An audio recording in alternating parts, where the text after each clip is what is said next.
Hello guys, magandang umaga po. Ngayon po ay mangunguha ako ng mangga. Yan po ang mangga. Dito po ako sa medyo ilalim guys dahil andito po yung maraming bunga ng mangga guys. So guys. Yan guys ang mangga. Napakalalaki ng mangga natin guys. Yan.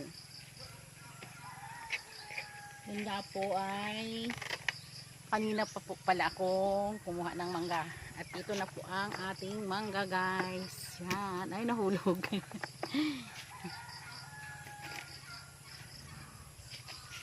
Ang daming langgam. Nangangagat ang mga langgam. Ito pa guys oh. Yung mga mangga. Pero tama na po yung pinuha ko. Gawa ng hindi man po yung maubos. Po, tapos na ako manguha ng mangga guys. At yan nga, ang dami pa pong mangga. Yan, ang mga bunga ng ating mangga. Tapos napakababa lang po talaga niya guys. Tapos siya no, napakarami pa po dyan sa taas. Yan guys oh. Thank you for watching guys. See you in the next vlog.